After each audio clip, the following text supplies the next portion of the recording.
السلام علیکم بچوں، کیسے ہو؟ ٹھیک ہو؟ آج میں آپ کو نئی کہانی سناؤں گا پھول کی کتاب میں سے، ٹھیک ہے؟ آپ نے غور سے سننی ہے، اس پر عمل کرنا ہے۔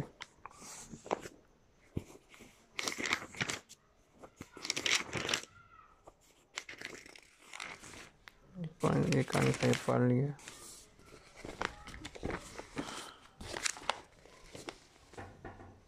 یہ اشاروں سے کریں باتیں، یہ سناؤں گا۔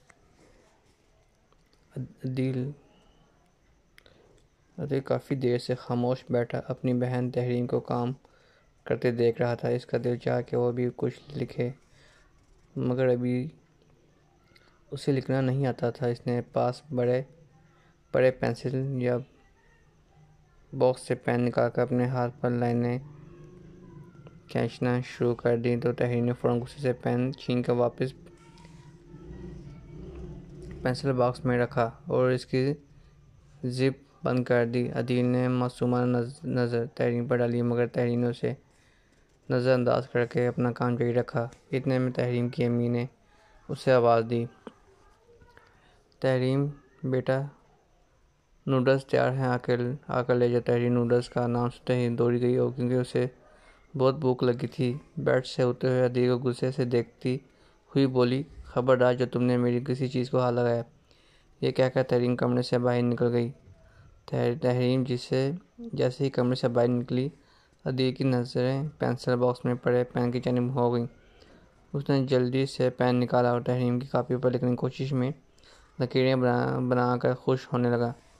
جیسے ہی تحریم نوڈلز لے کر کمرے میں داخل ہوئی، عدیل کو دیکھتے ہی غصے سے چلائی، مگر عدیل اپنی دنیا میں مگن کاپی پر لکیریں بنانے میں مصروف تھا، کیونکہ تحریم کی آواز عدیل کے کانوں میں گونج ہی نہیں پائی۔ تحریم نے پین چھینتے ہوئے عدیل کے نینے سے گال پر تماچا جڑ دیا۔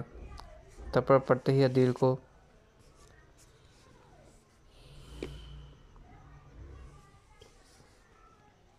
اسے ایسا لگا جیسے اس کے روئی جیسے گال پر تپتا ہوا انگارہ کسی نے ڈال دیا ہو۔ اس کی آنسو کی لڑی نے اس تپتے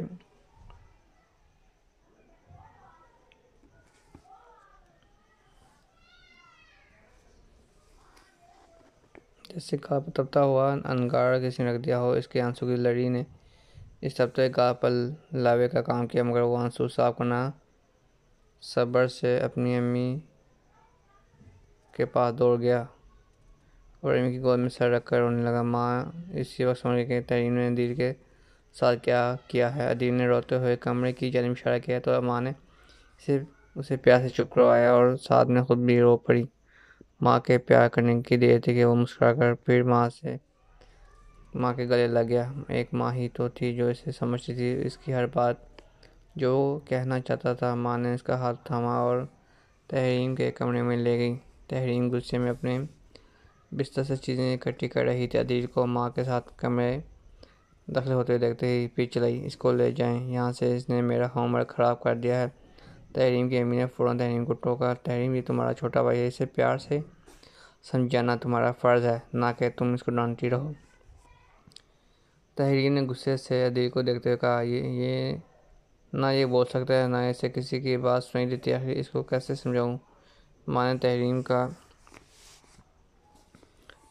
ہاتھ پکڑ کر اسے اپنے پاس بٹھایا اور کہا، بیٹا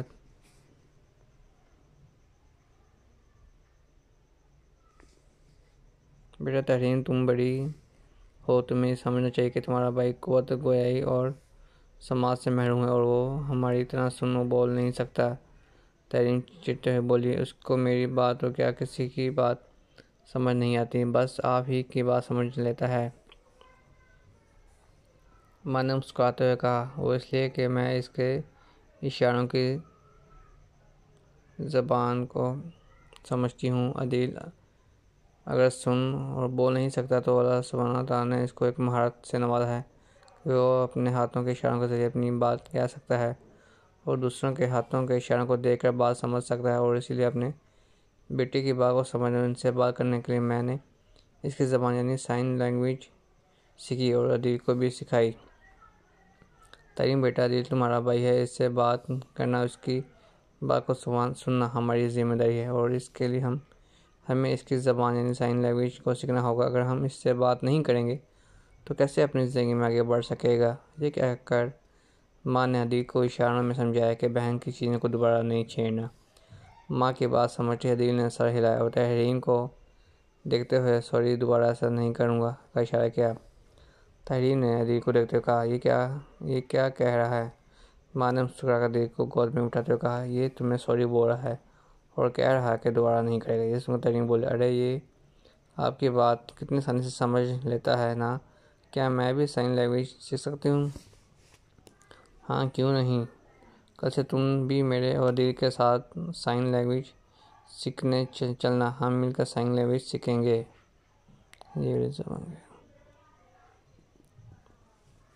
تحریم نے سوچتے ہوئے کہا آج سے کیوں نہیں، آج کا کام کل پر کیوں ڈالیں، میں آج سے سیکھوں گی اور اپنے پیارے سے بھائی کے ساتھ باتیں کیا کروں گی۔ یہ کہہ کر تحریم نے بھی وہی اشارہ دہرایا جو کچھ دیر پہلے عدیل نے کیا تھا، سوری میں دوبارہ نہیں کروں گی۔ یہ دیکھ کر عدیل ہنسنے لگا اور بہن کے گلے لگ گیا۔ تحریم نے وہی پین اور ایک پیپر عدیل کو دے دیا۔ پین دے کر عدیل کی آنکھوں میں چمک آ گئی اور وہ اسی لمحے پین اور کاغذ پر لکیریں کھینچنے میں مگن ہو گیا۔ ایسے افراد اور بچے جو بول نہیں سکتے، ہمیں ان سے گفتگو کے لیے ان کی یعنی زبان سائن لینگویج کو اپنانا چاہیے تاکہ بات چیت اور رابطے میں آسانی ہو سکے، کیونکہ سماج سے محروم افراد بھی معاشرے کا حصہ ہے۔ اوکے بھائی، پھر کل ملیں گے، خدا حافظ۔